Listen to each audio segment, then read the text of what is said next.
Welcome back to Box Football Show. Show. Udah balik nih dari konser Mew dan padel di Malaysia. Padahal mah aku cuma lawan om gua, Jer, gak ikut komunitas, gak kayak lu di Bandung kan main terus. Bener itu karena teman lama ya reunian ya. Tapi ini jarang-jarang loh Tio pakai jersey timnas. Jersey ini jarang. Biasa kan kaos hitam polos. Ini karena habis siaran Inggris gimana nih? Kan 22 gol tanpa kebobolan menjadi tim ke berapa ya? Ke 5 yang lolos ke Piala Dunia tanpa kebobolan. Hai di Eropa. Itu dengan ini ya kipernya Jordan Pickford ya? Yoi. Tapi Maksudnya calon juara maksud lo. Karena yang pertama kan juga Henderson. Slavia tuh tahun 54 itu 4 data pertandingan keluar doang. Belgia 74 6 pertandingan, Italia 74 juga 6 pertandingan juga, Inggris 90 6 pertandingan dan akhirnya ini 8 pertandingan Inggris Kebobolan. Terakhir Henderson ya. Tapi kayak pressure aja tuh semalam mereka takut kebobolan Iya. babak pertama. Tapi Inggris juara di Amerika pecah sih. Maksud gue kayak jajahan jatuhnya ya. ya Ya nggak sih jajahan kan? Ya Tapi- kan sekarang udah kolega. Oh iya sekarang tapi kolega di sini secara gua, politik. apa ya akhirnya happy melihat Inggris yang pemainnya bisa memaksimalkan pemain yang ada gitu. Maksudnya lo babak pertama tuh mainnya 3 back lo sadar gak? Iya. Lo 3 back Gerald Kwanzaa terus si Dan Burn sama O'Reilly. Dimana John Stones maju ke depan nemenin Adam Wharton. Karena Wharton gak bisa sendirian. Rice sama Bellingham maju. Gue udah berharap Declan Rice cedera sama Eze aja tuh. Udah jatuh 2 kali gitu kan, makin deg-degan dia kan. Tapi Jangan dong, udah 2 nih. terus yang menarik juga Tuchel ngebuat Harry Kane hit map dia. Kagak pernah masuk kotak penalti. Iya. Di luar kotak penalti Iya, pas iya. babak kedua perubahan kejadian tuh masukin si Elliot Anderson, terus masukin Saka, Rashford. Itu Harry Kane yang kita kenal ya nggak? Itu- Tap in merchant. Ini lu yakin Inggris beneran bakal jadi juara Nggak tahu dengan gua. performance atau emang lu karena fans aja gue pengen seru-seruan Enggak, doang? ini gue melihatnya ketika pas Southgate lolos Sen Inggris 2018, 2020 Piala Eropa, terus Piala Dunia 2022 sama yang terakhir Piala Eropa di mana gue nonton langsung di Berlin itu ketahuan clueless-nya coy. Ya ini tactically better kan? Ini better banget dan pemain misalnya kalau ngomongin timnas Inggris semua squad yang dipanggil tuh depth banget, maksudnya dalam arti lu mesti ada Jack Grealish, lu mesti ada Kobe Mainu yang mungkin ya juga sulit masuk juga.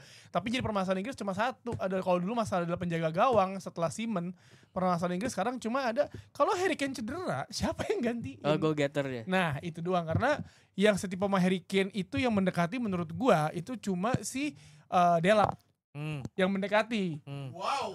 Yang mendekati, tapi masih jauh ya. Tapi selain itu siapa lagi? Oli Watkins. Danny Welbeck dia bisa menjadi team player. Siapa lagi? Ivan Toney kan main di sulit tuh dipanggil paling dekat ada Oli Watkins, Solanke, siapa lagi ya? Jadi maksud gue ya kalau Harry Kane cedera nih, kan Inggris suka drama tiba-tiba ya, lo perfect di kualifikasi tapi pas nanti mau sebulan atau 2 bulan sebelum Piala Dunia ada dramanya Wayne Rooney waktu itu, David Beckham, Rio Ferdinand. Ya udah terus ketika full semua ada aja kejadiannya ya kan, yang Gareth Southgate-nya Parno sendiri lah gitu. Jadi ya kalau ngeliat sekarang sih melihat gimana Thomas Tuchel ngerubah lini tengah Inggris, memaksimalkan seorang Elliot Anderson. Kemarin pas dia masuk, MU buruan ngambil dia 100 juta dah. Katanya Januari ya mau dikejar juga tuh Dipatok Januari. coy gue rasa Iya, itu iya. kata Forest, gue gak butuh uang, gue gak buru-buru, lu ambil cepet nih ambil. Tapi hebat juga ya, maksud gue Forest tuh beli pemainnya oke loh. Sebenarnya kan dia di Newcastle kan kayak nggak kelihatan ya. Tapi ya Forest, Adam Wharton kemarin emang ternyata kelihatan dia agak shaky ketika main jadi single pivot, dia nggak bisa, Iya, masih iya. ada temen. Iya tipikal kayak menurut gue Adam Wharton tuh kayak Kobe Mainu. Tapi ya Kobe Mainu kan bukan number 6 ya. Dia kan number 8 lebih maju ya. Ya memang bukan pemain yang harus sendirian single pivot Nggak gitu. bisa dia nggak bisa single pivot, tapi kalau ngeliat dari gaya main Adam Wharton, scanningnya buset setiap sebentar scanning. Tapi Elliot Anderson sih wajar kemarin Man United tengahnya keteteran, dia sendiri kemarin nge-carry loh. Maksudnya ya akhirnya babak kedua dia berduet sama Foden, Jude Bellingham, ada Saka di sana, Rashford. Jadi ya agak berbeda ya posisinya, tapi kalau emang fit semua gue yakin semifinal minimal sih udah bisa di situ ya. Iya. Semifinal. Iya, jadi kita akan lihat ya, karena pesaing-pesaingnya juga tidak kalah bahaya ya. Siapa Portugal? Prancis lah, Oh. Portugal Iya, juga. Pastikan lolos Prancis ya. lolos juga menyusul Inggris ya bersama Kroasia, Portugal dan juga Norway. Prancis menang lawan Azerbaijan 3-1 tanpa Kylian Mbappe. Ya maksudnya ya emang karena Azerbaijan juga lawannya ya. Ini bisa jadi name to remember juga, namanya Magnus Akliuch. Ya dia gelandang serang, dia cetak gol juga, dia main di Monaco.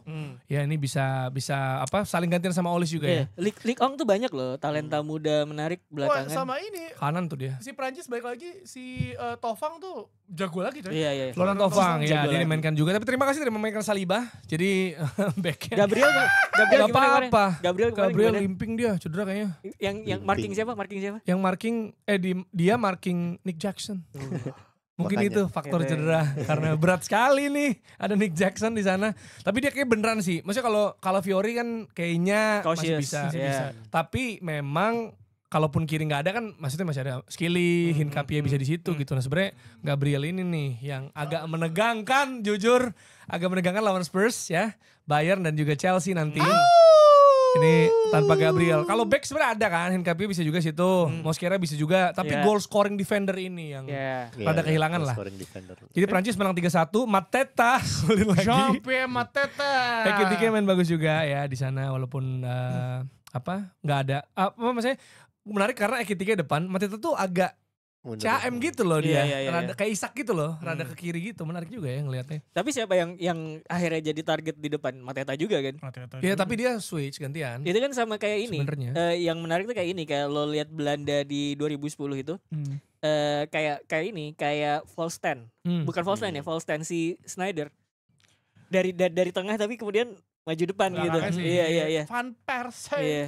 Nah dan juga ini ada tim yang sebenarnya langganan ya. Kalau di Eropa mah bagus nih berapa yang dua Euro sebelumnya kemarin juara bahkan.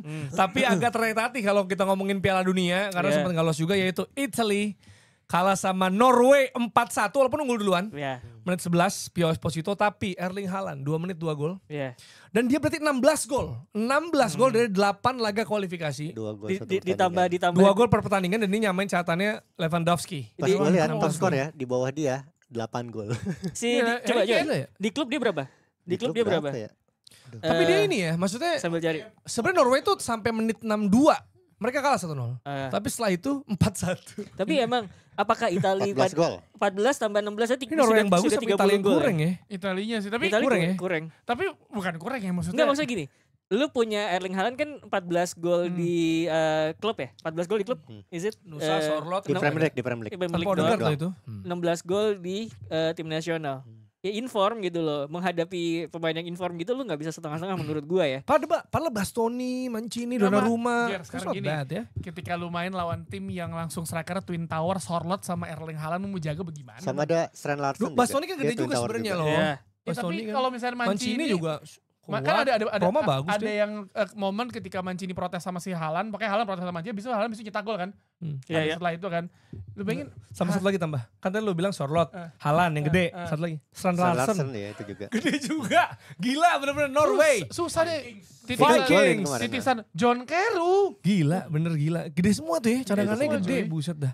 Dan gak cuma gede, Erling Haaland tuh mobile dan agile menurut Oscar gua. Bob Iya, masih ada udah juga kelihatan ya. lah. Nusa. Gila. Jago. Tapi akhirnya nih Segar. untuk pertama kali Norway lolos setelah 98 terakhir ya. Iya. Ole Gunnar Solskjaer, Torreon De Vlo, ya kan. Solskjaer itu cadangan Kadang sebenarnya. tapi maksudnya kan itu kan Thomas Mihre. lolos Thomas 98 Mihre. Prancis sih lama banget anjir Thomas Piala Dunia. Mihre. Gila Itu 98. zaman jadi momoknya Brazil tuh. Yoi. Norwegia Euro tahun 2000 itu. masih ada ya, abis itu agak hilang tuh Habis itu ini. nggak ada lagi dia Piala Dunia. Satu-satunya timnas yang gak pernah kalah lawan Brasil. Siapa? Norwegia. Emang iya? Sebelumnya kan Nigeria juga sudah dikalahin. Enggak. Senegal apa Nigeria? Tapi pada tahun itu ketika mereka sebelum ke Piala Dunia memang sempat ngalahin Brazil yang lagi jago-jagonya. Brazil Di Piala Dunia ngalahin Brazil juga. 98 ya?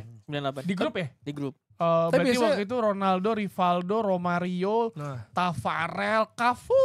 Iya, tengahnya Dunga, masih ada Dunga, si Dunga, ini Dunga, Dunga, Dunga, ada Dunga. nah sebenarnya kalau dari Skandinavia, kan sebenarnya dari 3 negara itu ya, yang maksudnya sering disebutkan Norway, Sweden sama Denmark. Sebenarnya Norway yang rada kurang ini. Ya kan Iya, selama iya. ini, Materi. selama ini. Oh, Tapi selama sekarang ini. Sweden ya? Sekarang ya kurang ya. Bawah kan? Swedia. Nah, kemarin Swedia. tuh Sweden Kemarin nggak lolos tuh ya? Udah pasti nggak lolos sama udah- masih? Clem nggak bisa juga? Graham Potter. Apa Wah yang lo gila, Potter Gyökeres tadi. bisa fokus di Arsenal nih. Ya, Jer, kemana ada fans Arsenal nge-tweet nih ya, dia bilang kayak, kan Mbeumo juga gak bisa bawa apa namanya Cameron lolos kan, terus dia bilang kayak, apaan sih katanya pemain Premier League terbaik bulan Oktober masa gak bisa bawa negara itu, di troll gitu, lah striker lu udah dibantu sama Isak, tetap gak bisa buat timnya lolos Piala Dunia juga tuh. Aduh, Swedia sulit. Dan ada hasil yang besar juga ya, di mana Portugal mengalahkan Armenia. Ini kalau kata Rossi, Portugal meninggal itu. Ingat Porsi berapa? tukang jagal beneran ini 9-1 Porsi tukang ya. gali. 9-1. Portugal. Woi, Portugal ya. Ada 2 pemain yaitu João Neves dan juga Bruno Fernandes. Hat-trick. Hat-trick. Sisanya Renato Vega, Gonzalo Ramos, Francisco Conceição. Dan perlu digarisbawahi, ini membantai Armenia tanpa Cristiano. Ronaldo. Yang gini-gini lawan Irlandia. I'm not speak, if I'm speaking I'm in trouble. Udah jangan lagi deh yo, udah cukup lah. Kan Gonzalo Ramos bikin gol juga ya? Iya Gonzalo Ramos. Gonzalo ya. Conceição, Tapi Vega. Bruno sama Neves, Iya, trik. harusnya Bruno 4 gol tuh. Ada yang Bisa. ya Joao Felix diambil sama Joao Felix. Iya, tapi jujur depth-nya gila sih Gawat, Portugal coy. jujur. Apa gimana? Piala Dunia, Bro. Ih. Ya. Kalau nggak ada Ronaldo, Iya, bagus asal ternyata. Ronaldo gak ada. Asal Ronaldo gak main. Main di final 93-48. Enggak. Enggak. 93-48 lu. Nah, tapi kalau misalkan nanti Piala Dunia 2026 terus Ronaldo main dan misalkan bawa Portugal juara, endingnya yang luar biasa sih. Bagus, ya, Sinema iya. banget sih itu, box Iya. office itu. Viva la vida. Kalau Oh iya gila. Gila. Box office tuh kalau misalkan Ronaldo main di Piala Dunia 2026, udah gitu penentuannya misalkan lawan Inggris itu di final. Lawan Argentina lah. Lawan Argentina, Messi. misalnya Argentina. Menit injury time misalkan menit injury time 7 menit misalnya gitu ya. Menit 96 Terlalu halu mas. Ronaldo overhead kick kayak waktu final Piala Liga Champions kan. Kalau gitu bang, saya mau Ronaldo kayak gitu. Enggak bukan soal Ronaldo-nya. Bukan. Masa final Ronaldo santai Messi aja lu. nggak mungkin anjir. Lah kenapa enggak? Bisa Namanya jadi. juga sepak bola, Diatur-atur lah bisa lah. Apa? Inggris Kan gue bilang diatur-atur. semifinal. Oh semifinal. Semifinal. Nggak, kalau final Piala Dunia Portugal Argentina gila. Rating Gila. itu the best World Cup pasti share rating ya. Pasti. Nah, yang menang siapa pertanyaan nih? Kalau ngelihat kualitas pemain. Tapi kalau Portugal Argentina Portugal. Portugal Portugal. aja. Enggak apa-apa Secara lah. kolektif ya. Nggak apa-apa lah. Tapi Ronaldo jangan main. Tapi masalahnya kalau misalkan Portugal juara, dia gue dulu ngangkat piala dong. Ya nggak apa-apa. Nah, Nggak apa-apa. Kalau masih di MU. Kalau masih di King MU. Nggak Ya apa-apa. justru nggak itu masalah. biasanya pemain keluar dari Man United jadi bagus kan. Oh enggak, tapi itu kan akhir musim dia masih kontrak ya kan. Iya, Biasanya iya, habis Piala Dunia dibeli tuh ya Iya, kan. iya, Iya, iya. Siapa tahu Januari pindah. ada selamatan dari Manchester United. Congratulations Dalot. Yoi. Gila. Ada foto gubernur Manchester ya. nah tapi langsung aja. Apakah Portugal lebih baik dan lebih kolektif tanpa Ronaldo? Gue sih, iya gue. Ronaldo tuh buat gue kayak dari gue nggak suka bahasa tubuh Ronaldo ketika lawan tim kecil sih. Nah, kenapa Sebenarnya emang dia? gue suka Sombong. kerjanya Ronaldo. Etos kerjanya kerja, ya. gue suka. Cuman gitu lawan tim kecil tuh kelihatan sombong dia. Masa Dan- sombongnya lawan tim kecil ya aneh banget. Masalahnya ketika sombong dia wajar sombong Ya. gue mewajarkan itu, wajar sombong karena jago. Tapi ketika itu jadi bikin dia nggak bagus kayak kemarin tiba-tiba kartu merah itu jadi kelihatan tolol aja jadinya. Ya ketika dia menang gitu is oke gitu. Tapi ketika Kartu merah sekalinya ngapain ya? kartu merah jadi kelihatan bodoh aja gitu. Aduh. Dia gini juga ya? Ya gini-gini Nah, selain sama kayak siapa yang gini-gini juga. Dominic Szoboszlai. Szoboszlai ya, dia sempat membawa Hungari unggul. Tapi akhirnya gini dia. Kok dia ngeramal sih diri dia Dicengin sendiri? nama Arda Güler ya? Iya ya. Troy Ada Parrott juga. ya, Troy Parrott menit 95 ini Irlandia juga lagi gacor ya. Ini yang kita Langsung gini dia. khawatirkan Hal Grimson mau dipecat ternyata diperpanjang nafasnya sampai seenggaknya sampai Maret. Soalnya playoffnya Maret Maret, mainnya. ya. Iya. Tapi Irlandia tuh emang bagus gak sih? Maksudnya Nggak. mungkin dari kita Nggak, jarang selain nonton kiper nih ya? atau nggak Nggak nonton terlalu. Irlandia. Kiper ada Kelleher, Bazunu sama Travers oke. Nggak, Tapi ini- sisanya tuh Ini form Collins. apa squad? Apa Dia isi squad. squad? Enggak maksud Squad, gini. squad. Ketika mereka bisa misalnya ngalahin Hungary terus siapa? Portugal tuh Portugal. berapa? Portugal Portugal kalah dikalahin. juga kan gitu. Maksudnya apakah Irlandia bagus apa emang lagi Jadi off form? sebelum ini formnya tuh lagi jelek. Ya, Kalau pertandingan iya, ya, sebelum ini. Kalau lihat pemain juga jelek kalau menurut gua. Jadi ini emang outlier Karena- kemenangan Portugal tuh. Tapi 2 kali. 2 kali ya makanya. Karena setelah angkatannya Robbie Keane, Roy Keane, Shea terus Given. Ian Hart, Gary Kelly, Damien Duff. Damien dan Duff. Shea Given Pemain tuh momoknya Waldo. belum ada lagi pemain yang bisa gitu. Harusnya Declan Rice main di Irlandia aja kan? Iya, Sama Jack Iya. Grealish. Ada Harusnya. darah, ada darah. harusnya. Longstaff Brothers. Tapi Tapi ya, tolong staff gak tau Damin Duff aneh banget. Nggak, tapi Longstaff terkadang kan Inggris. tim nasional yang mungkin gak ada bintangnya ya mungkin pemainnya segitu aja tapi bermain kolektif dengan baik kan bisa ngancurin tim-tim yang individualis banget kan. Ya harusnya gitu. Karena Karena Apa? Irlandia. kan udah gue bilang tadi barusan nggak denger lu ya. Kan apa? Irlandia itu hampir lolos kalau nggak Thierry Henry tangannya disahkan tuh. Belum ada VAR gitu ya. Iya. Belum ada. Tangannya Thierry Henry. Mau World Cup itu deh. Piala Dunia itu Iya, udah iya, itu iya, playoff. Iya. Terus kena karma tuh. Karma Iya, langsung. Terus dari Eropa ya, playoff-nya atau second round. Nah, Eropa nih second round nih di sini kalau Asia kan sampai fifth round. Fifth round. 12 runner up group, 4 dari Nations League. Nah ini kalau orang 12 nanya buat apa pentingnya Nations League? Ini kepentingannya di situ. Kalau lu mentok di kualifikasi. Nah, akan dibagi jadi 4 path juga untuk memperebutkan 4 tiket. Jadi sisa 4 ya. Ya, jadi Dari 16 ini semifinal, akan main. Jadi dibagi 4 pot ntar. Oke, Pot terus satunya grup. pokoknya pot satunya pasti home lah. Mainnya nggak di netral. Sama Oh, kayak harusnya AFC. begitu ya? Emang harusnya Tapi kayak pot gitu. satu kan. Dan alasannya clear ya. Clear, Kalau karena misalnya pot. kita- Emang aneh aja tiba-tiba lu satu negara gitu. Elah. Terus yang dua negara yang home itu langsung lolos World Cup ya ternyata ya hasilnya ya. Iya. Qatar sama Saudi. Karena ya. emang lebih praktis Menarik. aja sebenarnya kalau lebih praktis dan lebih adil gitu ya. Benar. Jadi ini 16 negara akan 4 doang yang lolos dari 16 ini. Iya, benar. Dibagi 4 pot. Ini kayak lebih seru dah kayaknya playoff-nya. 16 dibagi 4, berarti 4 pot ya. 4 grup. 4 pet, satu 4 pet. Satu dua, petnya tiga, semifinal 4 gitu final. ya. Oh, oke. Tapi yang masuk semifinal udah pasti lolos ya. Tapi undian. Yang masuk apa? Yang masuk semifinal udah pasti lolos. Enggak, Enggak. harus juara. Jadi kan 4 pet. Heeh. Satu pet tuh semifinal, Oh, Final. gua kira dijadiin semifinal, Nah itu penentuannya gimana? Hah? Undian. Undi ya. Undian. Ada potnya habis itu diundi. Pot 1 lawan pot 4, pot 3 lawan pot. Itu sama kayak Dua. Euro gak sih Piala Eropa? Karena yang ngebuat Makedonia lolos ngalahin Nggak Italia kan ingat itu kan. Nah berarti kayaknya sebenarnya satu negara cuma cukup menyingkirkan 3 tim lain. 2. 2. Kan semifinal final. Oh iya, maksudnya 2. Maksudnya satu ini 4 doang. Lolos 1, 4 lolos 1 gitu. Iya. Oh, Menurut gitu. gua lebih fair sih. Menarik Dan ya. mainnya home away kan? Walaupun Enggak. undiannya Home. Yang pot yang tinggi pot home. lebih tinggi tertinggi home. Lebih Home court fair. advantage lah kayak Menurut gua lebih fair, basket. tapi kalau di Indonesia gak pernah main home itu. Tetap away. Iya. Tapi at least gak di satu negara kan. Iya, enggak. Iya sih, kita kalau formatnya juga home, kita Kita away. kita nggak dapat. Kita tetap away terus. Bahkan dari semua peserta yang lain kita away terus. away. Ya dan dari Afrika, Gabon dan Kamerun gak lolos nih ya. Gabon, Iya. gue cuma inget Aubameyang sih. Aubameyang gue juga. Ya. Kalau ada Kamerun- Lemina. Oh iya Ya, Lemina. Kamerun gak apa-apa lah kalah menang rukun. Nah, Iya. itu Onana sama Mbumo tersingkir ya, bisa fokus juga. Tapi Ini kan ada fokus ke Piala Afrika. tapi Enggak, ya. Bumbu pasti pura-pura cedera sama Mas Roy. Aduh gue cedera sorry banget. nih, nggak Ahmad bisa negara main apa sih? Piala Afrika. Ahmad negara apa? Pantai Gading. Nanti gading. Oh iya Pantai Ya, ntar Gading. tiba-tiba aduh gue cedera, aduh gue flu. Tapi kan FPL ada jatah 5 transfer ya Ada, untuk iya. AFCON ya. Iya, iya. Tapi kan gue tinggal kehilangan 3 pemain kunci. Itu Iya. makanya ada gosip Elliot Anderson sama siapa yang agak forward yang diincar juga, gue lupa. Siapa?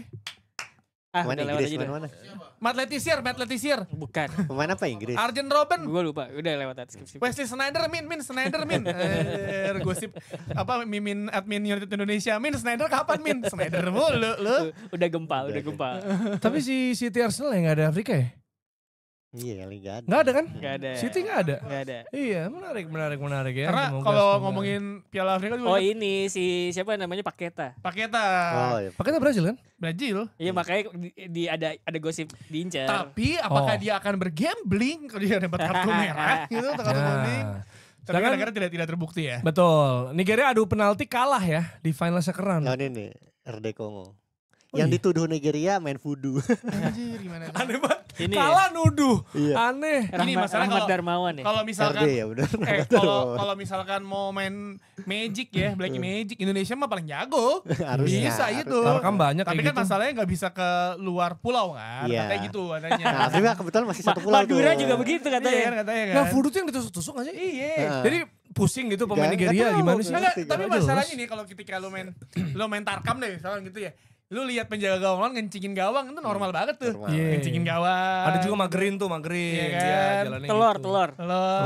Atau enggak Minum minum. Terus ntar ada yang minumnya dilempar dibuang gitu tiba-tiba jadi goblok. Sugesti Iya. atau ya. Percaya apa enggak tapi itu membuat pertandingan menjadi intrik-intrik pertandingan gimmick-gimmick menjadi luar biasa ya. Tapi dari CAF yang paling bagus adalah 4 tim semifinal final mainnya di tempat netral. Di Maroko mainnya. Netral lebih baik sih daripada tuan rumah atau pakai ini. Ini lebih fair Aneh lagi nih. Ini sebenarnya. fair menurut Aneh gua. nih. Iya kan? Nah, kan Nggak. Maroko negara kan gak sehat, makanya yang lolos DR Kongo, Ya, dokter kan. Itu dokter ya, Dokter, bukan dokter. Dokter, D-nya besar. D-nya Iya, besar. tuh. Tolong Bener. jangan salah. Lu jangan Dokter misinform orang. dokter S3, bukan sehat tapi pintar. Belum tentu orang Ini S3. gue nanya nih, kenapa Konfederasi AFC Asia itu lebih deket ke arah barat ketimbang Timur Tengah. timur? Iya. Enggak, maksud gue kan kalau misalkan lu pengen iklim enak gitu ya kan waktu itu kita kayaknya enak nih kalau misalkan waktu itu Piala Asia Iya. ya di Jepang ya gue. Enggak, misalnya pas yang perebutan lolos itu semua main di Jepang gitu. Iya. Enak Enggak, kan? secara ya summer di Jepang kemarin kita mengalami panas. Cuman at least enak Sejuk lah, lah, lebih sejuk. lebih sejuk gitu. Tapi kan ketimbang coba lu iklim Ya Timur kalau Tengah. diulang lagi kan sponsor Piala Dunia dari mana? Ya sponsor. Ya gitu. Pesawatnya dari siapa? Kebetulan gue kemarin nanya ke orang AFC sih, cuman ini nggak bisa gue utarakan on air, jadi nanti aja Ya nggak usah diomongin Nggak usah itunya diomongin, dong. anjir. Orang kan jadi kayak mancing. Lu diteror. Muncul lagi di YouTube. Oh iya iya. Enggak, iya. enggak, tapi Ada ya- eksklusif tuh kalau di IG. Iya, harus bayar. Subscribe for more Harus bayar, content Bang. anjir. Iya. Tapi ya kalau ngomongin gitu emang lucu banget tadi kelakuan-kelakuan orang federasi termasuk saya pas Piala Dunia. Nah, Ya kan di Qatar nih ya. Orang ini kan waktu itu lagi keluar tuh yang film Netflix yang dokumenter yang apa FIFA. skandal FIFA. Lu bayangin nonton di layar Nonton gede bareng. tuh anjir Nobar, orang-orang nobar, ya. ketawa. Terus kayak anjir ini kita nonton ginian. Ntar tiba-tiba datang lah orang-orang tuh nonton rame-rame agak lawak kayak bisa dimatiin. Udah dimatiin. kan bisa di tempat sendiri ya. Iya. Tapi dia nontonnya nobar jatuhnya tuh Nobar, nobar. sambil nunggu pertandingan apa gue lupa. Jadi kayak nonton Netflix kali ya. Netflix set. Anjir dipencet gini. Ya bos gue lagi pencet gue. Ya udahlah ya. Tapi itu udah ini kan maksudnya dari zaman Bin Hamam gitu kan. Iya, Bin Hamam di Kedekatan AFC, ya. AFC itu selalu ke Timur Tengah. Iya. Meskipun Iya, iya. meskipun headquartersnya ada di Kuala Lumpur. Nah dan ini juga yang playoff kan UEA lawan Irak ya. Nah, Timur Tengah juga nih satu sama. Leg kedua Selasa malam berarti yang menang akan main di Inter Confederation Playoff. Jadi yang menang akan melawan yang lain. yang lain. Perwakilan yang Ini lain. home and away ya? CONCACAF UEFA. Iya, ini home away. Kok bisa home and away? Iya, ya. Iya, kok yang sebelumnya belum menghemat atau gimana Oh, sih? AFC kantor di Kuala Lumpur. Mm-mm. Pantesan Malaysia nggak di-ban. Nah, oh enggak jadi di ban. Pemainnya doang. Federasinya enggak? Baik-baik aja tuh kayaknya. Iya, iya, iya. CONCACAF juga Suriname atau Panama, Curaçao lawan Jamaika. Ini Curaçao sangat familiar ya karena kita sparring lawan mereka dan Ya, punya mantan punya pelatih. kesamaan. Pelatih ya. Ternyata pelatihnya Bukan move on skandal mereka ya. bagus ya. Iya. Oh lolos Habis ganti nih, pelatih habis bagus. ganti pelatih bagus nih. Coba kita lihat ya nanti kita ya. Terus juga Honduras, Haiti, Costa Rica masih bisa lolos langsung di Iya, sana. iya. Iya, Yang ditunggu-tunggu orang tuh Suriname sama Curaçao lolos. Wah Soalnya- Suriname bisa lolos. Soalnya itu kan negaranya Belanda juga kan selain Oh Indonesia kan. iya, kalau itu lolos semua tuh Indonesia Terus doang. Gak jadi berarti. reuni. Iya, Suriname aja enggak anjir. Suriname. Iya, Itu jadi penentuannya besok pagi. besok pagi ya Besok kita pagi. akan lihat nih Selasa pagi, update-nya. Selasa pagi. Ntar Box Box mungkin nge-post juga ya. Halo Aldo gak ketiduran. Terus Ntar gua siapin, gua siapin. yang lolos ke Interconfederation Playoff itu kan kalau berarti mereka akan menghadapi Kongo kan? Iya, RD Kongo kan, ada Republik Kongo, ada Demokratik. New Caledonia, ada tadi ada dari 4 UEFA. Si CONMEBOL-nya ada gak sih? Hah? CONMEBOL ada gak? CONMEBOL ada Bolivia. Oh Jadi Bolivia. RD Kongo, Mainnya New di lapas Caledonia, tuh? Bolivia, enggak, mainnya di ini di lapas. Enggak, Suka miskin. lapas tuh kota, bukan Lapas, lapas lapas. lembaga bermasyarakat. Bukan penjara. Ngerti gue tapi gue kayak anjing. Mainnya Maret, Enggak nih dilanjutin sama dia. Iya. mainnya Maret kalau nggak salah di Qatar mainnya. Oh jadi itu Qatar netral. lagi. Kalau nggak salah. Tempat netralnya Kalau nggak Qatar. Qatar lagi. Elah. Udahan dong, Qatar kan udah Piala Dunia kamu. Udah tuan rumah. ADQ. Qatar tuh masih loh, nanti Piala Dunia Junior tuh yang kemarin tuh. Iya 5 tahun Masih berturut-turut. 5 tahun berturut-turut tuh masih loh. 5 Qatar 5 tahun berturut-turut Piala Dunia Junior di Qatar. Oh, 17. Nah. Jadi enak ya jadi orang Qatar ya nggak usah kualifikasi capek-capek, lolos gitu. Iya juga. Menyumbang di sisa negara nih. Nggak tahu. Pasti. tapi Kongo ya. nih kita lihat ya, tadi lolos apa enggak. Lagian jadi Nigeria udah gak ada peluang nih, udah habis hilang. Nigeria udah. Babang ini nggak ada. Janji Oh, salah, Bogota. salah. Ya Beda. kan? RD Kongo tuh ada Cancel Osimhen. Mbemba ini. Oh, Kaptennya Cancel. Cancel Ini yang Mbemba. lupa kan? Iya, Newcastle Mbemba, Newcastle Mbemba. dulu ya. Jadi Mbumo gak ada, Mbemba ada. Ini Kalau jer- dulu ada Bolasi tuh inget lah. Yang di Oh, Bolasi. yang di Bolasi. Oh. Ini jersey lo Peles. oli apa kawin sih? Oh, lah. Tapi cupu gini ya, emang Afrika. apa-apa. Ini kayak Abel dah. Kayak Austi nih, kayak Austi. Ini cuman ini O'Neill's. ini O'Neill's tuh Irlandia. Tapi bagus. Kayak Enggak, ini bahannya kayak Abel, tapi ini Bahannya asli mereka pakai asli gini. ya. agak Mahal ini. Bahannya kayak beli Enggak, jersey zaman dulu. Mahal Austi, berapa? coy. Mahal berapa? Iya. Oh si jeruk Mahal paling berapa? bagus. Ada Sejuta. lagi ya Austi yang Oh, sejuta. begini. Ini mah ini apa multisport, Multisport Ya, kayak yang multisport. jeruk. Seven Star. Seven Star Sama kayak jeruk kemarin tuh. juga kan gue bawa Cameron juga mirip kan kayak gini kan.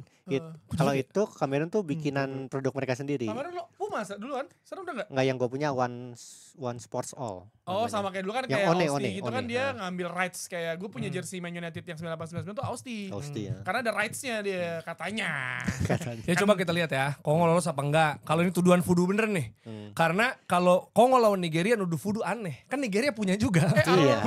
Wan bisa kah Kongo ya? Kongo. Iya. Nah, udah bener deh situ aja. Kalau Kongo lawan yang lain gak bisa ngelawan tuh. Adanya santet mungkin, kan bukan voodoo namanya. Ini punya kedekatan dengan Indonesia juga. Karena RD, Rahmat RD. Darmawan. capek. Next. Ya, ada ide kalender jendela internasional cuma di 1 bulan aja. Ya. 21 September sampai 6 Oktober. Gue setuju. Kenapa? Ya nggak ganggu. Nggak ganggu cuy, lu nggak gini. Dari perspektif fans, lu tuh happy menonton timnya lagi sampah gitu ya. Tiba-tiba kepotong jadi internasional, setelah internasional makin sampah lagi, internasional lagi Oh enggak, tapi kan ada juga tim yang lagi jelek justru jeda ini dimanfaatkan untuk bounce back. Iya dong. Iya. Ada juga kayak gitu kayak Liverpool kemarin misalnya. Iya. Tapi kan kalah lagi. sama Man United habis itu. Cuma kan ada tim yang gitu. Ini ada saat tepat untuk jeda internasional. Ya tapi menurut gue lebih enak digabungin jadi satu. Bener. Karena jadinya kalau nggak salah tuh jadi 3 minggu kan mereka kan. Tapi ada space lumayan banyak untuk 4 pertandingan, seenggaknya. Iya jadi Jadi setahun cuma itu doang. Enggak. yang tengah tahun ke belakang. Kan Enggak. biasa ada September. Ada 3 biasanya. Iya. Nah ini ada 2, cuman yang satu gendut, yang satu kurus. Yang November kurus, yang September Oktober gendut. Tapi berarti 4 pertandingan. November Desember nggak ada. November ada 2 pertandingan. Gitu. Oh jadi Itu cuma lagi nyatuin dicoba. satu doang. Iya, Iya. nyatuin 2 jadi 1. 2 jadi 1 kan tadi udah. ada 3, 2 jadi 1 tetap kurus. Tetap 2 pertandingan. Ah itu gue setuju kalau itu. Karena menurut gue kalau sebagai perspektif fans dan juga broadcast tim ya, misalnya ketika lo ada break tuh jadinya tuh kayak momentumnya hilang gitu. Ketika lo lagi mau bikin aktivasi atau plan atau bikin konten komersil dan lain-lain, lo ketahan karena international break gitu. Jadi Dan kalau- sebenarnya kalau buat Indonesia yang masih belum konsisten, enak tuh. Wah kita cuma mikirin satu tanggal ini doang, nggak sampai Iya. banyak gitu. Jadi nggak mungkin nggak ada pertandingan Bener, tuh iya. harusnya. Masa Kan sih udah sebulan? tumpuk, masa nggak ada Iya. Masa pertandingan. sebulan gak ada pertandingan, gak sampai sebulan sih, 2 minggu. Betul. Berarti Pasti 3 ada minggu ya. gak ada pertandingan. Iya, iya. Tapi cuma sekali tetap aja. Harusnya 4 kali ya. Tapi masih penting kemarin ternyata rame ya, Palestina Iya. lawan Bas. Abis ini lawan Iya. Catalunya, Iya. itu rame ternyata. Nggak cuma kalau dari segi pemain emang kecapean. Cuma gue ngerasa, makanya gue setuju tadi ketika ini ada yang gemuk tapi yang kurus tetap ada. Kenapa? Karena kan sebenarnya pemain-pemain ini selain capek ya, selain yang mau reguler, ini adalah saatnya mereka juga bisa dapat caps negara. Jadi kalau cuma 1 doang, misalnya tadi 3 jadi 1. Nah ini gue nggak setuju. Karena bisa jadi dia form bagusnya di bulan berikutnya. Benar. Ini untuk pemain kayak misalnya Inggris deh, kita contoh yang tadi udah bahas Tio. Elliot Anderson kan dipantau dari situ kan. Kalau nggak kita nggak melihat dia dapat kesempatan Oke. atau ada banyak pemain lain yang di tim-tim lain ya. Ini Tapi kan yang kadang dapat pelatih manggil kesempatan. pemain sesuai yang gaya Cocok-cocokan, iya.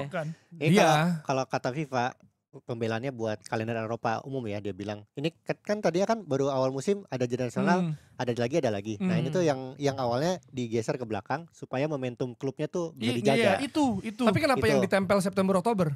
Supaya Karena liga baru mulai. iya, liganya baru mulai. Kalau ada jeda nasional di awal, momentum klub di awal nih keganggu. Udah lo di awal 2 bulan dah. Lo main klub aja dulu, habis itu baru jeda nasional 2 kali. Nah itu tuh berarti bakal makin repot karena pemain kayak bakal abis-abisan di itu biar dipanggil. Harusnya. Kalau soalnya kalau dari siapa tuh? Tapi Champions baru mulai kan? Jadi Champions FIFPro League. jadi FPPI-nya internasional, FIFPro bilang sebenarnya ini tuh nggak mengurangi pertandingan, jumlah pertandingan tetap sama. Yang disiasati adalah letak pertandingannya gitu. Tapi sejauh ini itu udah resmi atau? Udah resmi mulai musim depan, tahun depan. Ya walaupun apa dok? Apa sih?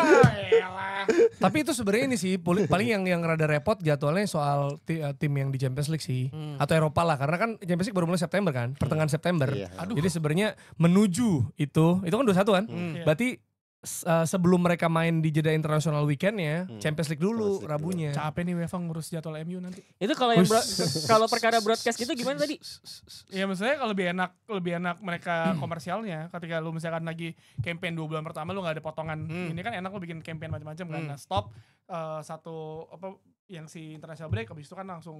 Jadi misalnya yang ngambil rights international break pun juga happy aja karena banyak cara untuk mereka mengkomersialkan itu. Sama kayak orang marketing tahu jadwal kalender misalkan bulan puasa kapan. Karena Nah, itu jualannya gitu, kan iya. nggak jualannya itu akan sangat sulit kalau cuma sebentar kan. Kalau lu bundling panjang lu pasti enak kan. Iya. Kayak apalagi kalau misalkan timnas main gitu, timnas main katakanlah 3 minggu itu banyak match, aktivasinya gampang. PSSI bikin A, B, C, D, yang megang rahasia A, B, C, D banyak. Jadi untuk secara bisnis ya gue sih paham sih lebih better kayak gitu, dan secara momentum tim-tim lebih diuntungkan menurut gue. Karena kita selalu bilang anjing nih ada international break lagi tengah-tengah kayak gitu. Itu kalau iya bener bisnis plan-nya lebih enak. Nah, bisnis plan-nya PSSI. Plus gini, masalahnya tahun depan itu nggak ada urgensi untuk mengejar sesuatu. Sekarang kan ada urgensi kalau mau Piala Dunia kan. Tahun depan apa palingan lu Nations League lagi, baru ntar tahun setelahnya ngejar Euro. Gitu. Jadi maksud gue tahun depan tuh mungkin jadi salah satu uji coba yang bagus karena emang gak ada urgensi apa-apa kan. Misalnya lu lihat trial and error-nya karena kalau dijalanin di musim ini sangat terlalu cepat dan selalu riskan. Jadi musim depan menurut gue oke karena lu lagi nggak ada integrasi apa-apa juga kan. Berarti habis Piala Dunia ya, Dex? Iya, habis Piala Dunia. Tapi yang dampaknya mungkin kerasa banget terutama di akhir tahun ya. Itu adalah Premier League. Karena kan bahkan di Desember ada Boxing Day gitu kan. Malah makin padat di saat kayak Bundesliga dan Serie A, bahkan Bundesliga. Itu kan biasanya liburnya sebulan ya. Kalau nggak salah kan. Nggak nyampe sebulan, tapi masih lama kan. Untuk di akhir tahun sampai awal tahun. Sedangkan kalau Premier League akan padat sampai minggu pertama di Januari, baru mereka ada jeda libur.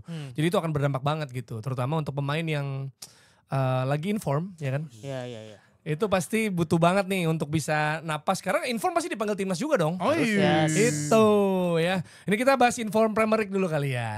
Karena pemain paling inform Erling Haaland sih udah pasti. Satu udah ya. Kita nggak perlu bahas lagi. Nggak perlu bahas lagi. Nah, kalau City mungkin karena sekarang udah mulai bangkit lagi, yang jadi omongan adalah di Jeremy Doku. Iya.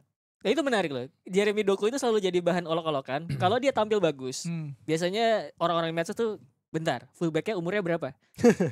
Oh, dibandinginnya lawannya kali cupu, bukan lu nya jago. Kalau misalkan lawannya tua berarti dia mainnya bagus gitu. Tapi sekarang tuh emang beneran kayak Nabil tuh beberapa hari lalu naruh artikel taktik gitu di Athletic soal bagaimana perubahan posisi Doku itu adalah jawaban kenapa Guardiola tuh gak punya kurang crossing Bil ya kalau gak salah. Kurang crossing sama kurang chances dari sayap karena si Ait Nuri itu cedera. Oh iya benar. Gitu. Jadi gimana caranya menghidupkan sisi kirinya itu. Nah, yang gue lihat terakhir itu adalah si Guardiola itu mainnya malah narrow. Jadi dia punya sayap, tapi bukan main yang lebar. Posisi awal tuh narrow gitu. Nah, di half space. Iya, di half space beneran. Jadi namanya half winger. Half winger. Itu ada di FM sama di Karmot ada Karmot. Iya, kalau lu develop pemain tuh bisa tuh pilih kan half winger. Itu yang di taktik itu yang diterapin ketika menghadapi Liverpool kemarin. Jadi emang sengaja mainnya agak ke dalam gitu biar center back Liverpool itu kayak bingung. Ini gue mesti jagain Haaland atau dua winger yang masuk ini gitu.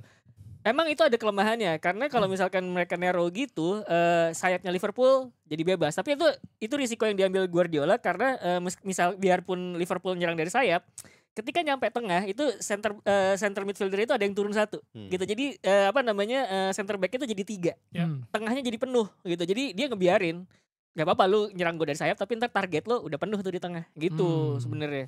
Iya, jadi simbol evolusi taktiknya Pep juga. Itu tweak sebenarnya bukan evolusi, tweak aja. Iya, tweak taktik dan lawan Liverpool tadi ya dampaknya udah kerasa banget.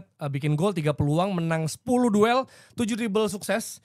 Ini statistik yang belum pernah dicapai siapapun sejak Eden Hazard di 2019. Iya.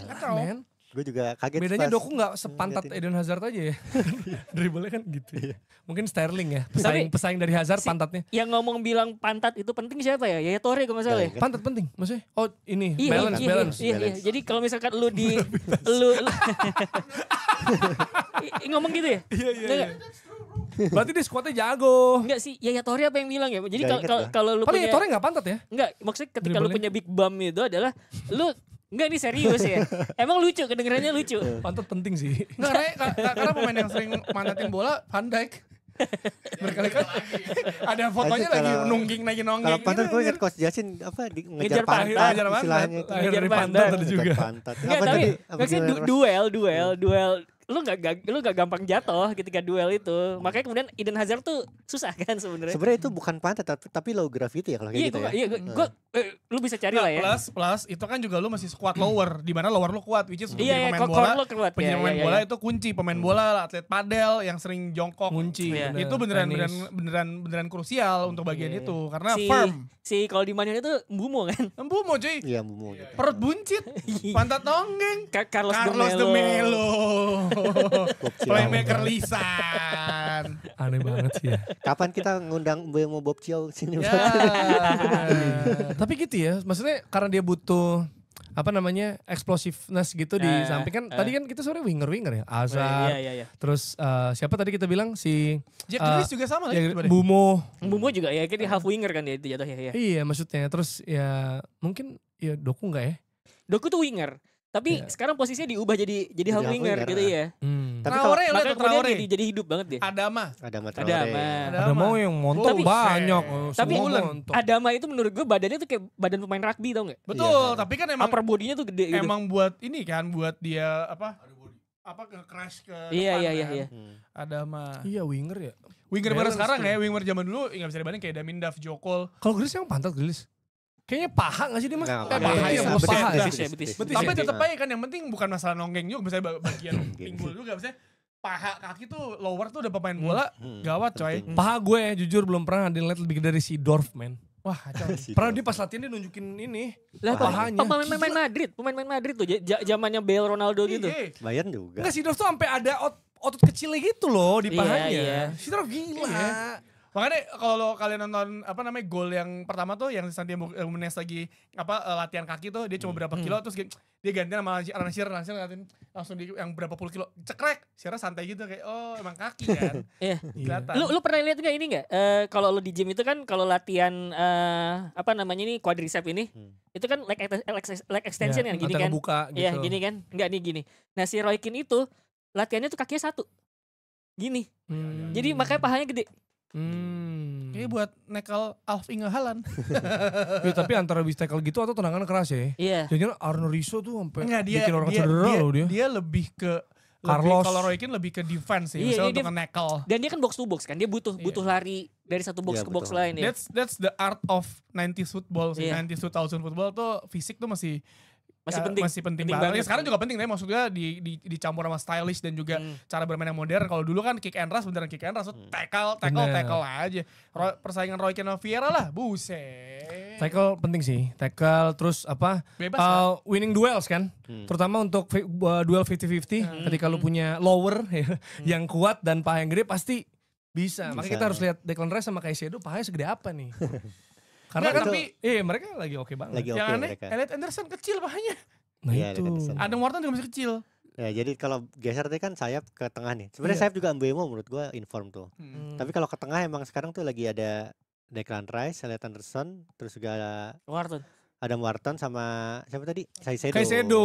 4 pemain Caicedo. itu. Tapi itu kan dia DM.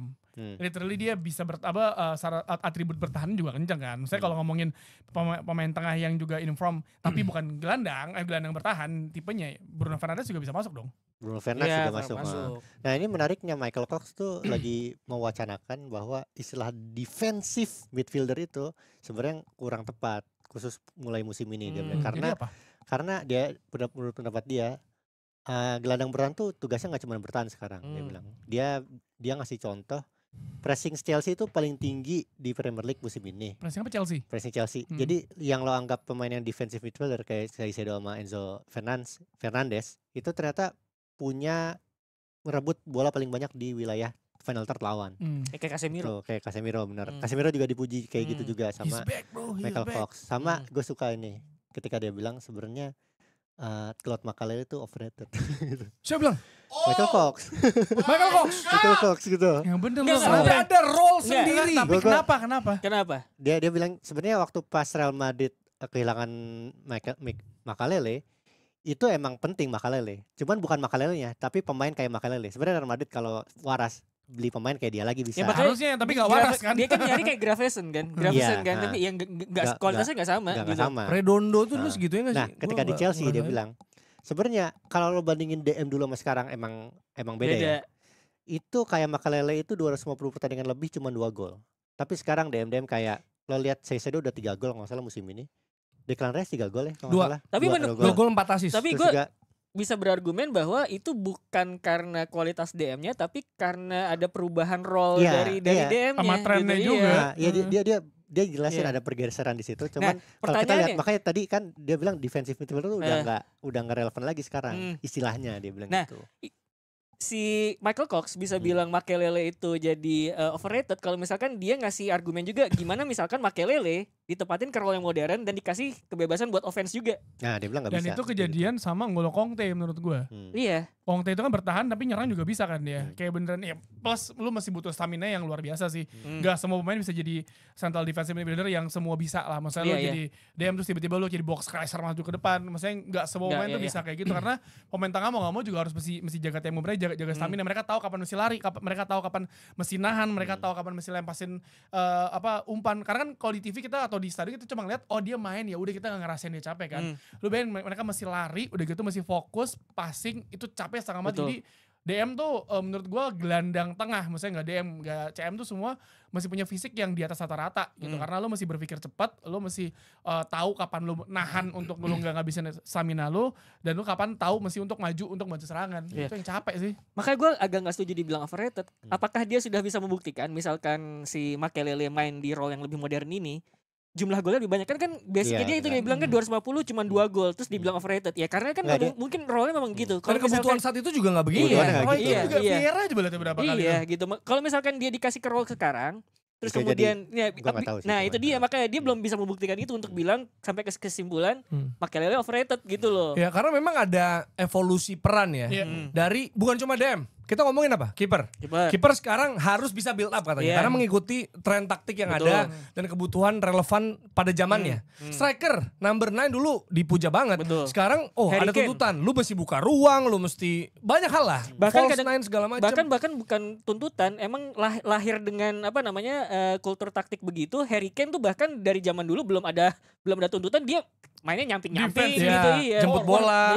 Bahkan di era Mourinho ambil corner. Itu agak aneh tuh. Iya kan, maksudnya bukan cuma gelandang kita ngomongin karena ada perubahan yang bebas dan posisi ya yang saklek kayaknya udah enggak juga ya. Maksudnya kayak Bruno ya CM walaupun karena CM karena enggak ada orang. Itu sebenarnya Szoboszlai jadi fullback karena kebutuhan. Doku juga kita bisa bilang half winger dia tapi kayak kemana-mana. Tapi sebenarnya kalau ngomongin pemain dengan posisi AC terus akhirnya diubah mengikuti situasi kondisi terkini setiap klub itu dari dulu udah ada. Tapi emang tren sepak bola kan gak seperti sekarang ya. Misalnya lu ngeliat deh kalau contohnya karena gue fans Man United, John O'Shea, Phil Neville, Alan Smith gitu striker jadi gelandang bertahan. Ya kan terus kayak misalkan lo kalau ngelihat dulu ketika Man United cedera semua yang kalau lawan Arsenal semua hampir 7 pemain tuh back semua yang ada di gelandang semuanya. Jadi Michael Carrick pernah jadi center back. Jadi maksud gue tim-tim besar tuh pasti entah mungkin dia nggak percaya sama main mudanya sampai dia mikir yaudahlah gue mainin ini aja dengan cara yang berbeda. Yang gitu. penting hasil. Yang pragmatis waktu itu. Karena ketika Szoboszlai jadi back kanan mungkin kita kayak kanan tapi kan di sesi latihan ternyata works gitu. Works dan kalau misalkan katakanlah kayak dulu Pep Guardiola back kirinya abis dia cuma ada Fabian Delph yang available. Ini pemain nggak pernah dimainin sama sekali akhirnya dimasukin namanya jadi inverted wingback dan itu peran terbaru dia dan akhirnya works dan sampai akhirnya juara Premier gitu sama Pep Guardiola sampai akhir musim terakhir ada. Jadi ngikutin situasi dan pemainnya mau berubah juga karena pemain yang bisa bermain di banyak posisi mungkin ada untung ada ruginya. Kalau lu bisa bilang kenapa Rashford dan Jesse Lingard di Man United itu nggak works, dia nggak punya posisi murni gitu. Rashford works ketika jadi winger, tiba-tiba diubah jadi striker nomor 9. Lingard works jadi CAM, diubah jadi sayap. Jadi nggak ada posisi pasti, mau nggak mau jadi pusing sendiri dianya. Jadi pemain harus memiliki satu posisi utama lah. Dia tuh sebagai apa, tapi bisa di roll tarik ke kiri ke kanan. Maksudnya yang paling kelihatan sekarang adalah Joshua Kimmich nih, dia bek kanan itu sama Kevin Lam jadi DM.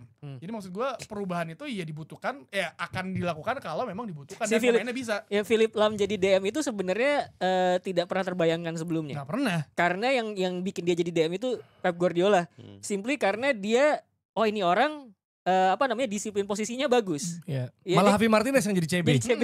Terus makanya kemudian dia geser jadi DM gitu loh. Itu sebenarnya. Sama ini menurut gue ketika kita ngomongin role pemain sama archetype itu nggak bisa 1 tambah 1 sama dengan 2 gitu. Karena gue ngeliat belakangan ini adalah ketika membahas kipernya Man United tuh Seno Lamens, akhirnya kita balik ke shot stopper lagi. Enggak, cuman karena Seno Lamens mainnya jadi Bisa shot nebis, ya. stopping, bukan berarti dia kiper yang bukan non ball playing gitu loh. Dia ball playing goalkeeper. Cuman untuk sekarang ditugasinnya ya begitu dulu gitu. Karena ya United gak main build up dari bawah. Ih. Beneran direct ke depan gitu. Jordan Pickford tuh bisa Ini build up, bisa. dipaksa build up. Kalau Gitu ingat loh Philip maksudnya. Lam tuh gue ingat kemarin soalnya Mirwan habis bilang juga di Atletik, dia bilang ada satu pemain yang digeser sama Cesc Fabregas dari back sayap ke DM ternyata DM. bagus, itu Maxime Perone, Nah, Perone. jagoan gue itu. Itu dia bilang emang setelah data-data kami mendukung dia untuk tetap di RB, tapi di lapangan Cesc Fabregas ngelihat itu ternyata nih bisa nih main jadi DM, dicobalah Iya. terus Perone berhasil. tuh Tapi baru ya? RB ke DM tuh kan bukan baru itu aja, Bukan atau baru, ya. LB ke DM Iya. gitu kan, invert banyak banget gitu Alan kan Smith striker ke DM menurut lu Iya. gimana?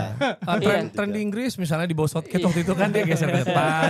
Soboslai sekarang. Terus kalau pemain gue Luis Kili, Iya, iya, terus iya. Zinchenko sempat di situ juga gitu kan. Maksudnya invert ya, invert Iya. jadi DM. Calvin Verdong. misalnya. Dion Itu Dublin mungkin jadi back banget. tuh bagaimana? Dion Dublin. Jajang Iya. Mulyana jadi back tuh bagaimana tuh? Jadi Saya- sekarang Seno nggak ada Lamens posisi tuh tetap striker kalau katanya. nggak salah. Iya awalnya Iya. striker, tapi Striker dia. Lamens itu bilang sama saudaranya atau apa, bapaknya, dia bilang bapaknya. gue kalau jadi Striker striker mulu. diganti mulu, gue jadi kiper aja biar nggak diganti-ganti. Gitu. Tapi fullback Makanya- JDM maksudnya iya. normal gitu loh, Iya. invert kayak gitu kan. Tapi sebenarnya lo kalau ngelihat dari spesifikasi apa ya, kayak lo punya tugas ada spesifikasinya kan. Sebenarnya beda loh DM sama RB tuh, atau LB ke DM gitu. Beda. Sebenarnya. Misalkan yang satu butuh kecepatan, yang satu butuh Iya. Gue punya Stabilitas gitu. insight. Gue mainin 2 posisi itu. Jadi gue SD sampai SMA itu main jadi fullback kanan. Kuliah itu gue main jadi DM. Sama sebenarnya. Sama spesifikasinya. Lu harus tahu kapan lu harus jaga outside, kapan harus jaga inside. Hmm. Gitu sebenarnya ketika lu jadi fullback. Nah, DM itu lu lebih dalam, tapi kadang-kadang lu juga harus tahu kapan harus ngelebar. Gitu. Jadi emang 2 posisi ini sebenarnya emang butuh kepekaan timing, Taktis, kepekaan gue kapan harus ngisi zona gitu loh sebenarnya. Tapi kalau kemampuannya itu loh, misalkan gue udah speed gue bagus gitu, ya gue cocoknya RB bukan DM sebenarnya. Nah, Kan kalau taktis Iya, sama iya. teknis kan beda kan. nah gue bisa menemukan jawaban itu adalah ketika kemudian temen lu maju semua, lu butuh sprint. Cover area, nah itu kemudian lu butuh DM. Gue sih gue pede sama kemampuan long ball gue sama kemampuan sprint gue, makanya gue nyaman main di 2 posisi itu. Nah makanya langsung aja karena kita bahasnya Premier League, yang lagi inform nih gelandang nih, Hmm. ya kan. Oke, Gravenberch jelas, Gravenberch ya jelas. kan. Wharton jelas, Bruno Fernandes juga bisa tetap excel di CM juga, tetap ngasih kontribusi. Dan Elliot Anderson juga dia memimpin statistik ya berbagai kategori kayak passing complete, duels won, recovery sama possession won, yang membuat dia mendapat tempat di timnya Thomas Tuchel di Inggris. Dan kalau konsisten gue rasa berangkat nih Piala Dunia, bahkan dapat spot starting 11 yang bukan tidak mungkin ya. Gue sama Declan Rice lah. Kalau bisa Paling bener. konsisten. Nah Bisa. tapi ini kita bahas Declan Rice dan Moses Caicedo. Karena udah dibahas sama Michael Ox juga yang ngatain Makalele Roll itu overrated. Ya, Makalele overrated, gue gak sepakat juga. Tapi ini Rice sama Caicedo. Karena juga bakal ada Arsenal Chelsea juga by the way di akhir November gitu kan. Sebelum gue membahas yang sudah jelas. Gimana kalau dari kalian? Declan Rice sama Moses Caicedo. Gua sih Kalau gue soalnya iya. jelas PD, pengacara Declan. Ya, jadi gue ini kalian dulu. sebenarnya rise up-nya Declan Rice dan Caicedo itu membuktikan bahwa pemain di gelandang itu butuh waktu. Kan Declan Rice juga kan tahun kedua, Moses Caicedo juga tahun kedua baru bagus gitu. Jadi sebenarnya ini menegaskan bahwa pemain tuh jangan dijudge di tahun pertamanya, apalagi kalau dia baru datang di Januari gitu. Itu yang pertama. Kalau yang kedua, kalau dari kualitas Declan Rice sih, dia sebenarnya lebih komplit dan juga lebih lama untuk berada di papan atas sebenarnya. Meskipun secara physicality lo kalau lihat Chelsea mainnya physical, karena Chelsea main kayak gitu. Kalau Caicedo main di Arsenal mungkin gak kayak gitu. Jadi lo bisa ngelihat pemain itu punya keunggulan-keunggulan tersendiri dengan taktik-taktik yang dimainkan pelatihnya masing-masing sebenarnya. Gua- Cuman gue lebih, kalau lo bilang menang kalah, menang Declan Rice. Kalau gue akan My bias God. kalau ngomongin karena gue That's my Inggris. Tapi maksud gue Hmm. ya yang Dix bilangin sih Agak bingung juga Caicedo atau Declan Rice ya, karena sama dua-duanya sama-sama berkualitas gitu. Bedanya Declan Rice, gue nggak tahu Caicedo tuh free kick taker juga nggak? Bukan. Salah satu bukan, kunci Declan Rice adalah free kick taker deh. Iya itu juga. Set piece taker, sorry. Iya. Corner juga, jangan Corner lupa. juga. Dan sebenarnya sih kalau ngomongin Caicedo sama Declan Rice tuh gue ngeliatnya lebih ke arah preference, bukan perkara siapa lebih unggul daripada siapa gitu ya. Kalau ngomongin physicality menurut gue Caicedo juga punya physicality gitu. Tadi gue pengen ngebahas coba ngebandingin yang gue suka dari Declan Rice kan adalah bagaimana dia bisa melahap setiap jengkal lapangan dengan sangat-sangat effortless gitu ya. Kakinya dia tinggi, dia jenjang tinggi gitu. Makanya kalau misalkan berapa meter kayak cuman 3-4 langkah udah nyampe itu anak gitu. Gue suka ngeliat Declan Rice kayak gitu. Tapi gue lihat lagi si Caicedo juga sama nih, punya kemampuan yang sama untuk melahap lapangan juga oke gitu. Jadi gue pikir ini perkara preference. Dan kalau ngomongin technical sama-sama technical gitu ya. Ngomongin jadi andalan untuk clutch moment sering banget gitu, maksud gue bisa gitu jadi clutch player gitu. Yang ngebedain mungkin bukan ya free kick taker Declan Rice gitu. Jadi gue sih ini lebih ke arah favoritisme jatuhnya, preference. Gue nggak bisa itu. Gue udah ngikutin Declan Rice tuh, dan gue suka cara main dia itu dari zaman dia di West Ham gitu. Gue beberapa tahun lalu ketika dia main di West Ham aja gue bilang gue suka banget ngeliat Declan Rice karena dia patroli di depan 4 back, dan ketika backnya kesulitan dia akan selalu mundur sini, bolanya kasih ke gue aja. Bakal gue coba progres ke depan, dan ketika dia mencoba untuk progres ke depan dia akan ngeliat situasi dulu, apakah gue harus dribbling maju ketika ada ruang. Kalau nggak ada ruang ya udah bola gue sirkulasi dulu gitu sampai ada ruang, baru kemudian gue arahkan ke depan. Nah menurut gue itu sebuah sebuah kecerdasan gitu ya, pemahaman ngelihat arah permainan gitu ya. Dan gue inget ketika itu banyak bilang, ada yang ketika di Declan di West Ham itu, dan gue memuji dia di Twitter tuh bilang alah overrated gitu. Masa dia muji Declan Rice, lah emang bagus, lu liatin aja cara main dia di West Ham gitu loh. Jadi kalau disuruh milih ya bukan karena salah satu lebih bagus dari dia, lebih preference aja gitu sebenarnya. Jadi preferensi lu apa? Declan. Enggak, itu simply karena gue ngelihat Declan Rice lebih lama ya, dan usianya Carlos Baleba di Premier League ya lebih pendek kan sebenarnya ya. Caicedo. Caicedo. Tapi menurut lo bisa main bareng gak? Menurut gue bisa sih. Bisa. Wah anjing keren, double pivot tuh gawat tuh. Bisa. Bagus bakal bagus nih. Legit. Oke gue ya. Iya. Oke gue bahas Caicedo dulu ya. Kenapa sih lo? Enggak. Caicedo di musim ini lah, kita musim ini lah. Secara overall musim ini aja ya, kan inform musim ini, oke. Nah ini gue udah ngeriset juga secara statistik ya. Dia punya 28 tackles. Jadi secara defensif dia one of the best performer lah, gue bisa bilang ya. Dia karena cuma 6. Jadi blocking, interception, ground duels udah jelas. Dan sebenarnya offensively kalau hitungannya gol ini juga agak anomali statistiknya, karena Caicedo udah bikin 3 gol. Yang mana banyak dari long shot. Yang pernah dilakukan juga di musim lalu waktu lawan United. Tapi musim ini udah 3 gol tuh. Bahkan kayak sama Enzo banyakan Caicedo kayaknya. Banyakan Enzo golnya. Tapi Caicedo enggak sekarang nih musim ini. Karena di awal dia sempat banyak gol, tapi nggak expect bahwa Caicedo punya itu. Sedangkan Declan tuh 2, tapi ada 4 assist tadi karena dia set piece taker juga. Bikin chances juga lebih banyak.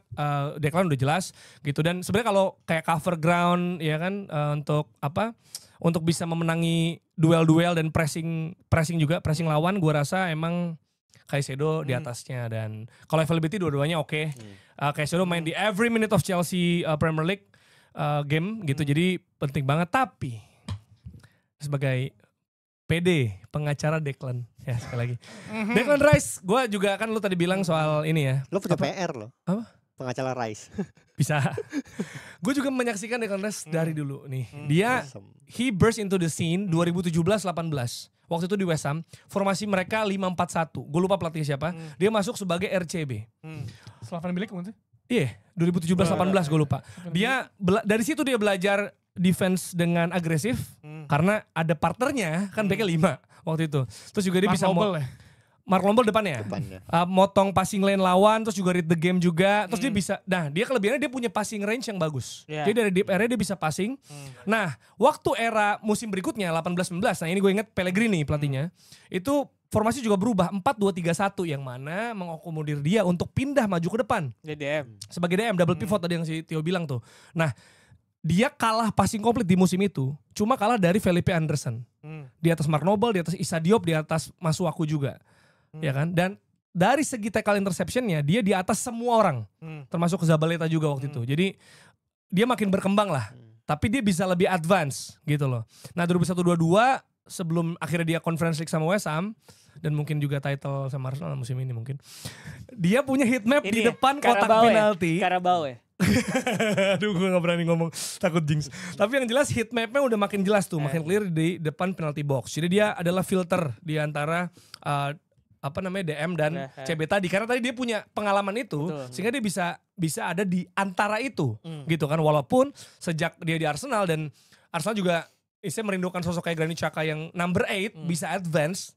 Nah dia udah punya ability-nya. Karena dia punya passing range bagus dan sekarang naluri golnya juga bagus. Karena kalau kita ngomongin chance creating, ya kan, Caicedo di bawah Rice jelas. Ya kan, quality on the ball juga kalah. Ball carrying apalagi. Ya, ini Declan Rice kan julukan the horse, kuda. Bertenaga kuda, jarang cedera gitu. Nah, jadi Jinx tuh. apa? Jinx tuh. Jinx. Karena Jarang cedera. enggak Declan mah enggak gila. Simbol the best ability is availability adalah Declan Rice. Enggak, lu lihat mukanya dia tuh. Kamu bisa mana? Enggak. Kalau Declan sehat. Declan mah ya. Karena udah dia juga sering dia banyak banget loh duel-duel ya. Jadi selain karena dia main di Arsenal pasti gue bias, tapi karena impactnya di kedua box, entah defending dan attacking, gue Declan Rice udah jelas. Gitu. Maksudnya oke Caicedo gol lebih banyak, tapi kan musim ini. Musim lalu, tapi kalau cuma defensif doang, gue akan pegang Macedo. Tapi kalau both boxes, Declan Rice. Walaupun kata Rio Ferdinand, sebenarnya people try and make comparison, who is better? Just enjoy them, man. Kata Rio Ferdinand. Iya, preference makanya. Ya, Preference. jadi ya itulah. Itu yang terjadi ya. Lo bisa tulis juga di kolom komentar kira-kira siapa yang lu lebih prefer suka sebenarnya ya. Lebih prefer mana itu kan selera ya. Iya. Selera kebutuhan tim juga. Jadi yang namanya selera itu nggak bisa langsung itu kan selera, enggak, lu masih bisa merasionalisasi dulu bagus apa enggak. Ketika udah sama-sama bagus, baru ngomongin selera gitu. Nah, dan juga yang mencuri perhatian sebenarnya adalah Matthijs de Ligt. Kita katanya pemain terpenting Man United musim ini. Setuju gak? Pemain terpenting. Berarti di atas Bruno, di atas Mumo. Ada Casemiro. Masih ada Casemiro. Oke, terpenting. Kalau paling. Terpenting menurut gue. Setuju gak? Penting. Bukan Kalau terpenting kan dia paling krusial lah. Iya dia krusial, tapi maksudnya semua pemain juga krusial lah, kecuali Diogo Dalot. Ya. Tapi kalau lu jadi menurut gue ada beberapa pemain yang gak bisa di drop dari starting 11 saat ini. Lamens di back itu De Ligt, ya mungkin kalau misalnya menurut gue Harry Maguire sih, tapi kalau dia gak cedera. Ya. Tapi De Ligt, terus karena De Ligt tuh dia every minute ya. Every minute di Premier League. Terus kemudian seminggu sekali lu mau ngapain? Mau alasan apa sih? Selain cedera di latihan. Terus kemudian tengah tuh Casemiro sama Bruno. Bruno karena ya udah siapa lagi yang di situ. 4 sama kemudian Bumo. 5. Tapi kalau ngomongin Deli musim ini dengan skemanya si Amorim, it works kalau kita melihat dia agresif. Sebenarnya dia butuh partner yang tenang, which is itu Harry Maguire. Ngingetin gue sama apa? Bukan Euro justru. Menurut gue masih Maguire. Karena mengingetin gue sama Vidic sama Ferdinand itu kan beda kan. Kayak yang satu elegan, yang satu gerasa gerusuk, which is Vidic. Jadi butuh dua pemain. Dua-duanya tidak ada yang elegan itu sebenarnya. Ferdinand tuh elegan gak? Enggak, maksudnya Maguire sama De Ligt tuh gak ada yang elegan. Kalau Maguire tuh lebih tenang ketika megang bola. De Ligt tuh kalau ngeliat dia kayak lebih cepat-cepat pengen lepas bola karena dia emang tidak terlalu nyaman untuk ball playing defender kan. Tapi dia fighter banget. Itu yang dibutuhin. Kemarin ketika lawan Spurs dia agak ketipu sama Matistel karena gerakan Matistel tuh bagus banget ya. Ada space, Tel langsung nembak kena kaki dia. Tapi di luar dari itu sepanjang pertandingan lu lihat bagaimana dia ngantongin Salah. Lu bayangin ketika match pertama lawan Arsenal, bagaimana Arsenal untuk ngelawan si Ligt itu susah banget. Berat. Masukin ke Havertz ya kalau nggak salah. Caranya ya. Iya, jadi emang dibilang gue agak bingung ketika Bayern ngelepas dia sama Nazraoui itu cuma 15 juta ya. Berdua itu kan 15 juta pokoknya. Enggak, 15 juta itu si Mazraoui. Jadi kayak 40 juta tuh good deal untuk zaman sekarang ngeliat penampilannya is a good deal dan jarang banget pemain dengan harga segitu bisa perform dan mungkin agak diragukan karena kan melihat dia di Juventus Juventus selesai Bayern dia terakhir kali bersinar pasti Ajax lah angkatan Donny van de Beek semifinalnya itu ya Semifinal lawan Spurs juga kalah, tapi musim ini menjadi salah satu kunci karena agresivitasnya dia dan dia untuk tracking back cepat banget. Karena dengan formasi 3 back ini dia ngebutuhin pemain dengan cepat untuk balik ke belakang. Itu alasannya kenapa ada Luxio di sana, walaupun kadang Luxio suka salah langkah untuk ngejar pemain. Tapi Deli menjadi salah satu pemain krusial. Lu lihat kalau ketika pemain tengah lawan megang bola, itu yang mau judulan untuk nge-pressing siapa? Deli untuk mengganggu pemain tersebut dan membuat pemain nggak nyaman. Mau nggak mau pemain tersebut either balikin ke belakang atau ke kiri kanan untuk buying time para pemainnya itu balik ke belakang. Jadi krusial di skemanya Amorim iya, tapi penampilannya konsisten selama ini sih gue itu yang paling penting. Dia bisa ngomong pakai bahasa Belanda malah mens. Nah, tapi apakah ini dia perform di musim ini ya di sistem Amorim ya, yang semakin clear kan musim lalu kan dibilang bersih-bersih dulu, kita we need to suffer sebelum ketemu ini aja belum idenya selesai, seperti apa. Ini juga belum ya, masih proses ini. Cuma udah makin kelihatan kan sebenarnya apa the idea of Amorim segala macam gitu. Mungkin nggak dia itu Excelnya karena memang butuh sosok yang cenderung tradisional dibanding tipe back yang banyak modern lainnya. Karena De Ligt kan cenderung tradisional lah. Dibanding dia modern tapi dibanding banyak banyak tipe back lain dia cenderung tradisional. Kalau lo lihat di Juventus tuh gua rasa kenapa dia agak cocok sebenarnya cocok sama Italia karena agresivitasnya itu ya. Kalau ngomongin kita selalu suka ngeliat Chiellini sama Bonucci tackle gitu ya. Itu kan cocok ya. Dele gitu juga di Juventus gitu. Nah, tapi sebenarnya kalau ngomongin apakah ini karena sistem, menurut gua jadi gua akan balik lagi ke kedua hal. Yang pertama, United itu milih backnya 3 itu tergantung lawan. Kalau misalkan lawannya bukan yang butuh agresif atau duel bola udara, biasa tuh Leny Yoro tuh. Jadi starter tuh. Tapi kalau misalkan kalau misalkan butuh yang physical duel udara tuh udah pasti tuh De Ligt, Maguire kalau nggak cedera, Luke Shaw. Sebenarnya tergantung striker lawan juga. Gua rasa karena ya tergantung lawan. Iya, De Ligt itu kan maksudnya game pertama itu dia main langsung start karena Gyökeres lawannya butuh physical battle di sana. Betul, makanya kalau misalkan yang physical tuh biasanya Maguire, De Ligt, Shaw. Nah, kalau ada Maguire nih biasanya dia nggak bakal posisi sentral tuh, agak kanan tuh, RCB tuh biasanya. Dan dengan di RCB itu tadi yang kayak dibilang Tio, dia bisa maju buat jump into press segala macam gitu. Kalau misalkan dia di tengah, dia lebih box defending gitu. Jadi tergantung posisi juga. Nah, apakah kemudian itu karena taktiknya Amorim atau karena filosofinya Amorim? Iya dan tidak. Karena yang gue baca di Athletic tuh si Laurie Weaver nulis bahwa even Amorim tuh bilang bahwa ini belum naik level gitu. Ini baru ya udah karena lu mampunya segini ya udah gue sesuai nih adaptasinya segini. Nanti kalau misalkan kita taktiknya udah pada paham, kan kemarin kita bahas tuh bahwa ngasih pemahaman taktik itu yang susah adalah ngasih pemahaman ke kepala gitu.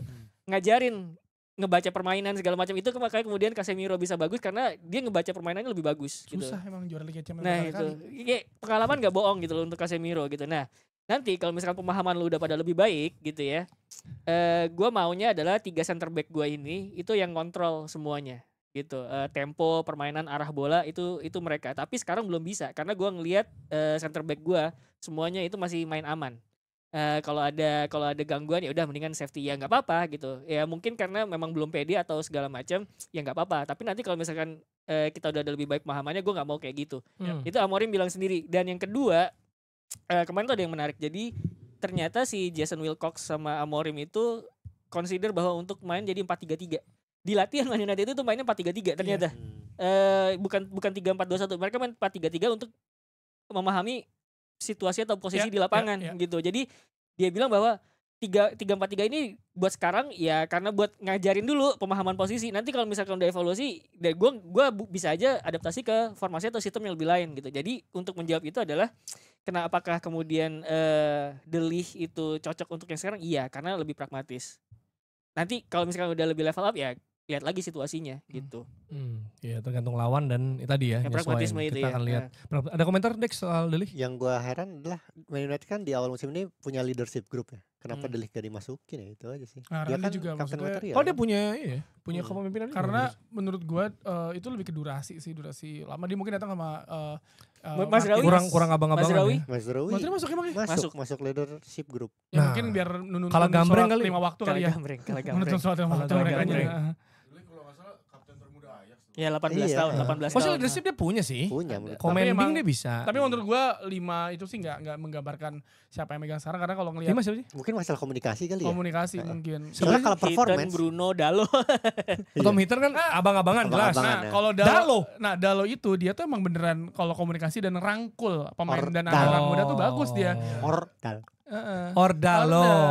Tapi kalau di Ordalo. lapangan, Oh, Amorim ya maksudnya. Karena Amorim, Om. Sepupu ya? oh masukin gua dah om, masukin gua kali om. Oh, my phone baru dong Om. om, ya kan? Ini Iya. maksud gua Dalo agak Dalo. mengejutkan tapi Om Ruben. tapi ternyata kayak Om misalkan Ruben, misalkan Matias Cunha, Mbemo itu yang nge-carry untuk hidup pertama kali di Manchester ya sih Dalo ternyata. Dalo. Karena emang dia bagus untuk itu. Merangkul. Football skillnya. Iya. Menurut gua komunikasi Football sih. skillnya kok ada. Kurang. Menurut gua komunikasi sih. Iya. Itu Faktornya? intinya, faktornya. Soalnya dulu itu nunjukin leadership dia melalui performa menurut gua. Jadi Si tadi banyak siapa? musim ini. Tom Hinton, Dalo, Bruno, Bruno, Mazraoui, Casemiro, Mazraoui ya? Mazraoui, Kenapa ya Mazraoui Luxio situ juga ya? masuk. Ada Luxio. Luxio. Kayaknya gak ada Casemiro deh. Ada Iya, iya, Luxio, Luxio, bukan Casemiro kan Casemiro. bahasa Inggrisnya ngepas. Iya. Oh iya. Si Kunia itu bisa 5 bahasa loh. Kok Mazraoui ya? Tapi Casemiro nggak bisa bahasa Inggris tapi Nah, gitu. Mazraoui, Kenapa tuh? Maksudnya dia Itu nggak ada emang ordal. strategi. Dia kapten juga kagak. menuntun siapa tahu dia mualaf itu. Kan ada MU di mualaf. Enggak mungkin ada mau pindah gitu. ada MU di mualaf itu kan bahasa Indonesia. Iya, karena mereka nggak nyebut MU, mereka kan nggak ada orang luar. Kemarin siapa yang bilang ya? MU. Muslim United siapa yang bilang? Lu yang bilang. Oh, gue tahu. Mungkin dia suka menjadi imam kalau sholat. Betul. Itu mungkin. Oh, leadership nih. Masuk deh grup. Mungkin. Itu makmumnya cuma Amat tuh. Iya. Karena mungkin Berdua Mazraoui gitu. tenang ya kan, tenang. Nggak ada lagi ya? Tenang aja Iya, kayak. kayak Ada lagi cuma tuh. 2 lagi. Kayak datang santai gitu nggak Iya neko-neko. juga Ya udah ya. lurus aja hidupnya gitu kan. Ya Amat juga, yang nepok Iya. Amat. Kok tahu sih? Emang sholat? Nyokapnya nonton. Oh iya. Iya, Nyokapnya iya. nonton. Salat, Nyokapnya salat, nonton. Jangan lupa Sholat ke Waldo Wah, tante. lu pernah sholat subuh suratnya Al-Baqarah. Ada update next. Ada update dari RRI. Ini sebenarnya lebih ke profil sih. Jadi sekarang ada kepala bidang agroindustri di Sperindak Pasar namanya Luciani Verelia.